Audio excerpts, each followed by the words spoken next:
اسلام کی روح سے موبائل میں روزانہ کی بنیاد پر تلاوت کرنا صحیح ہے یا غلط ہے؟ قرآن کریم کو موبائل میں ڈاؤن لوڈ کر کے پڑھنے کی عادت اچھی ہے، پڑھنا چاہیے۔ میری دونوں موبائلوں میں الحمدللہ قرآن کریم بھی ہے، تفسیر بھی ہے، آپ رکھیں، آپ پڑھیں، کیوں نہیں منع، جائز ہے، آپ رکھ سکتے ہیں۔ موبائل ہوتا ہی تو اس لیے ہے کہ بندہ اس میں اچھی چیزیں رکھے۔ میں اسکول کا ہیڈ ماسٹر ہوں اور اسکول کے ٹیچر کو جو ابھی معاوضہ دے کر اپنے حصے کے پیریڈ پڑھواتا ہوں، کیا یہ میرے لیے جائز ہے؟ بالکل ناجائز ہے، غلط ہے۔ سرکار نے اعتبار آپ پہ کیا ہے، آپ کو منشی رکھنے کے لیے اختیار نہیں دیا سرکار نے۔ میزان بینک کے سیونگ اکاؤنٹ میں پیسے رکھنا جو شرائط آج چل رہے ہیں میزان، شیخ الاسلام مفتی تقی عثمانی دامت برکاتہ ہم نے اس کو جواز کا کہا ہے، باقی علماء میں اختلاف ہے، شیخ کے معاملات میں جواز کی گنجائش ملتی ہے۔ وہ سب میرے لیے دعا کریں، منگنی کے لیے خصوصی دعا کریں، اور بارش کے لیے، سخت بارش کی ضرورت ہے۔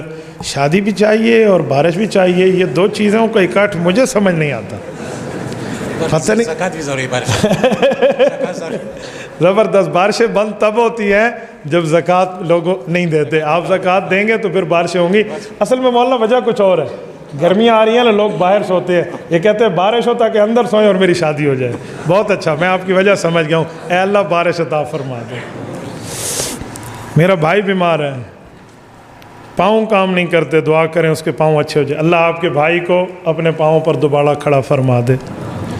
ایک عورت نے اپنا دوپٹہ قرآن کریم کو بطور غلاف دیا، بعد میں کچھ عرصے بعد دوپٹہ واپس اٹھانا چاہی، اٹھا سکتی ہے، کوئی نہیں مسئلہ، ویسے ہی اس نے قرآن کو احترام کرنے کے لیے رکھ دیا ہے، کوئی وقف تھوڑی کیا، اس پہ اوپر دوسرا کپڑا رکھ دے، بس اتنی سی بات ہے۔ لیکن اس کو کوئی ایسی چیزیں رکھا نہ کر جس میں بعد میں دل میں آئے او ہو پچتا دی بیٹھیاں، ایسے نہیں کرنا چاہیے تھا۔ پرفیوم لگانا جائز ہے؟ جی بالکل پرفیوم لگانا جائز ہے، الکوہل والی پرفیوم لگانا بھی جائز ہے۔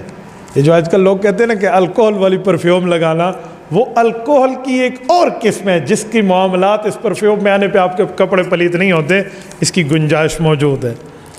استغفار کتنا پڑھنا چاہیے روزانہ کی بنیاد پہ؟ استغفار زیادہ پڑھنا چاہیے، اب زیادہ کی کوئی مقدار نہیں ہے، حدیث پاک میں 70 مرتبہ اللہ کے رسول اپنے لیے فرماتے تھے، ٹھیک ہے، بہرحال 70 بھی ایک کثرت میں ہے، تو کم از کم ایک تسبیح صبح، ایک تسبیح شام استغفر اللہ کی پڑھ لینی چاہیے۔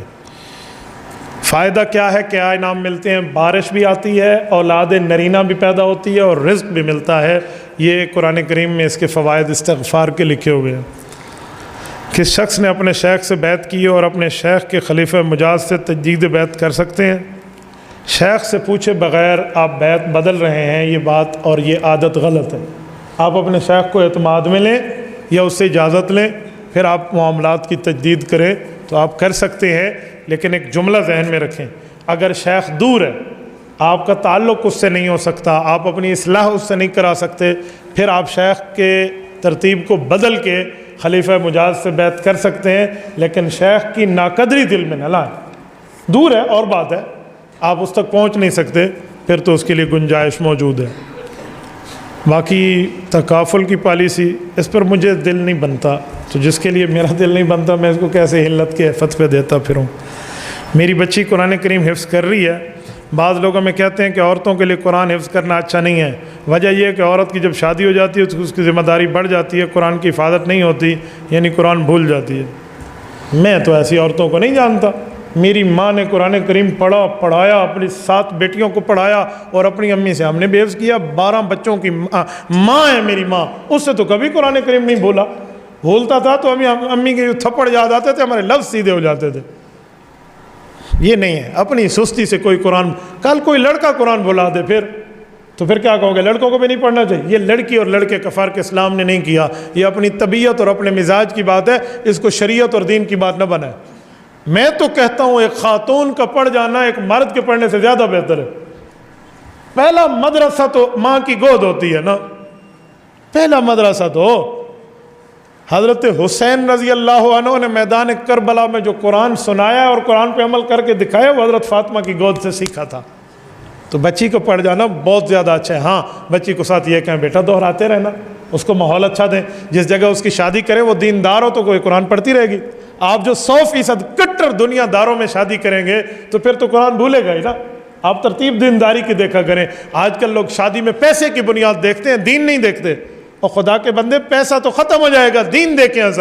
اصل چیز دینداری ہے, دینداری کی بنیاد پر رشتہ کیا کریں. ہمارا ایک مسئلہ ہے, دعا کریں اللہ خیر کا فیصلہ کرے, آمین.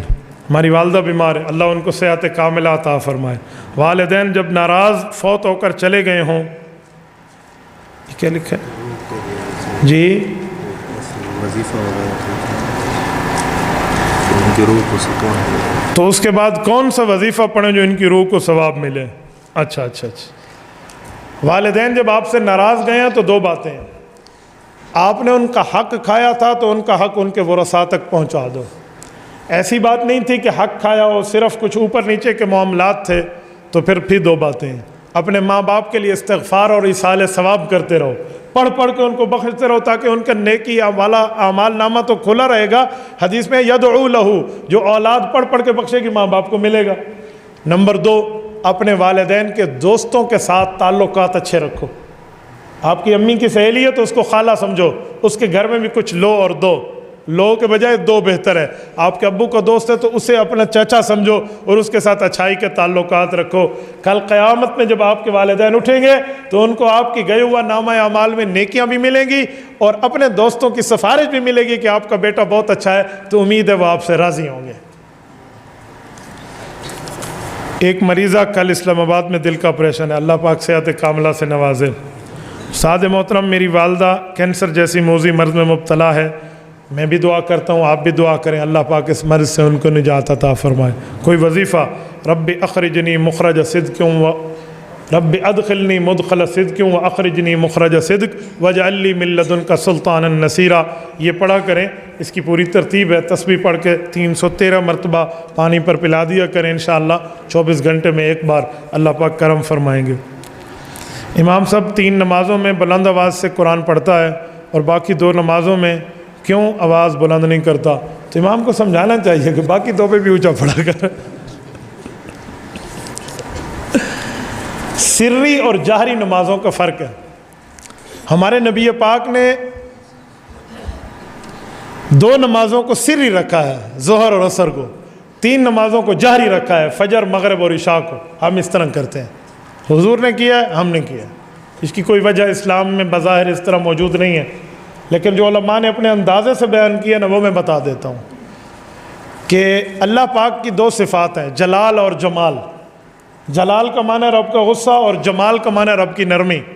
تو اللہ کا جلال سورج کی شکل میں ہے اور اللہ کا جمال چاند کی شکل میں.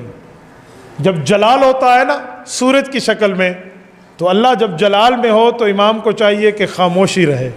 بڑا جلال میں ہو نا, چھوٹا چپ رہے, تو خاموشی سے ظہر اور عصر کی نماز پڑھی جاتی ہے. رب کی صفت جلال کا ظہور ہے.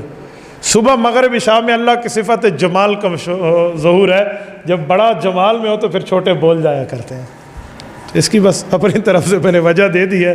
ٹھیک ہے, تو اللہ کی طرف سے ہے, بری ہے تو اللہ پاک شر شیطان سے محفوظ فرمائے.